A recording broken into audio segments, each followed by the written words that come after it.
اعوذ باللہ من الشیطان الرجیم بسم اللہ الرحمن الرحیم وبہ نستعین اما بعد۔ آج 5 رمضان المبارک ہے اور یہ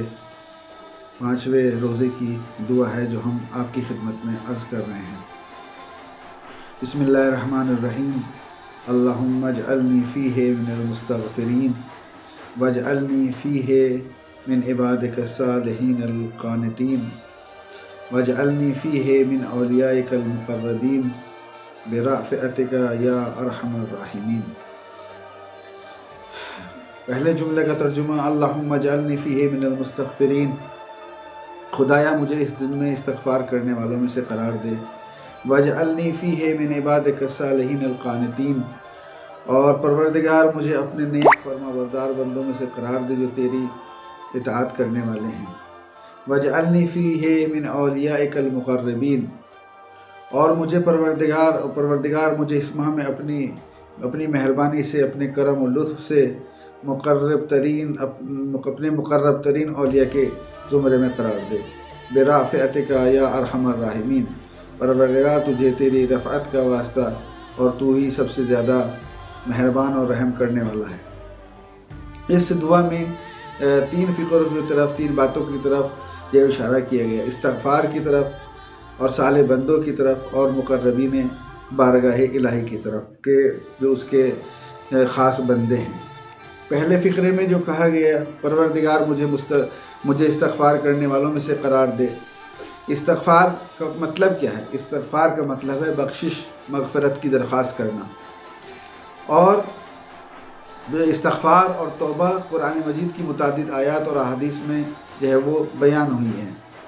کہ انسان جب استغفار کرتا ہے تو وہ استغفار کرنے کے بعد خود کو جو ہے وہ پاک کر لیتا ہے اور وہ اللہ کی قربت حاصل کر لیتا ہے، جیسا کہ خود قرآن مجید میں جو ہے وہ ارشاد ہوتا ہے وَاسْتَغْفِرُوا رَبَّكُمْ ثُمَّ تُوبُوا إِلَيْهِ، کہ تم اپنے پروردگار سے استغفار کرو اور پھر اس کی بارگاہ میں توبہ کرو اور اس کی طرف لوٹ آؤ۔ تو اصل میں استغفار توبہ کی منزل کے بعد میں کہ انسان پہلے جو ہے وہ توبہ کرے اور اس کے بعد جو ہے وہ پہلے استغفار کرے، اس کے بعد پھر توبہ کرے اور پھر پروردگار کی بارگاہ میں لوٹ آئے، جیسے کہ خود قرآن مجید کا حکم ہے توبوا الی اللہ جمیعا ایھا المؤمنون لعلکم تفلحون، کہ اے صاحبان ایمان تم سب اللہ کی بارگاہ میں توبہ کرتے رہو اور امید ہے کہ وہ تمہیں فلاح و نجات، اس طریقے سے تمہیں فلاح و نجات جو ہے وہ حاصل ہو جائے۔ اب عزیزان محترم، استغفار کے بھی جو ہے وہ شرائط ہیں کہ انسان استغفار کس طریقے سے کرے، کب اس کی جو ہے وہ مغفرت جو ہے ہو سکتی ہے۔ پہلے یہ کہ انسان کو جو ماضی میں اس نے کیا اس پر شرمندہ ہونا چاہیے، دوسرے جو ہے وہ آئندہ نہ کرنے پر جو ہے وہ اس کو مصر رہنا چاہیے، مخلوق کے حقوق کو ادا کرے، جو اس کے ذمہ فرائض انجام دیے اس پر فرائض واجب قرار دیے گئے ہیں ان کو جو ہے وہ صحیح طریقے سے بجا لائے، تو اس صورت میں انسان کی استغفار ہو سکتی ہے اور پروردگار اس کو معاف کر سکتا ہے۔ دوسرا جملہ وَاجْعَلْنِي فِيهِ مِنْ عِبَادِكَ الصَّالِحِينَ الْقَانِتِينَ، کہ پروردگار مجھے اپنے نیک صالح بندوں میں اور اطاعت کرنے والوں میں سے قرار دے۔ یعنی اللہ کے اطاعت گزار اور نیک بندے تو ہر انسان ہو سکتا ہے، مگر حقیقت میں اس کا نیک اور خالص اور اس کا خالص بندہ، حقیقی بندہ وہی ہو سکتا ہے کہ جس نے اللہ کی عبودیت کو دل و جان سے جو ہے وہ قبول کیا ہو اور اللہ کی اطاعت جو ہے وہ صحیح طریقے سے کی ہو، اور اللہ کی اطاعت جو ہے وہ عبادت کے ساتھ ہے، جیسے خود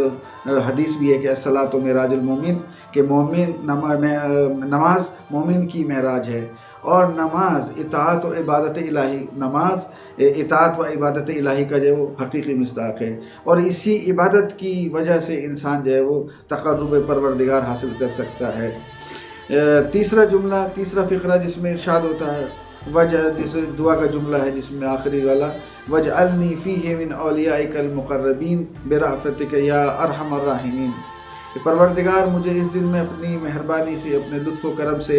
اپنے مقرب ترین اولیاء میں سے قرار دے، اور تو ہی جو ہے وہ سب سے زیادہ رحم کرنے والا ہے۔ یہاں پر اولیاء کا لفظ جو ہے وہ استعمال ہوا ہے، مجھے اولیاء میں سے، جو تیرے مقربین اولیاء ان میں سے قرار دے۔ اولیاء ولی کی جمع ہے، اور عربی میں ولی کے جو ہے متعدد معنی جو ہے وہ استعمال کیے، لیکن یہاں پر اس دعا میں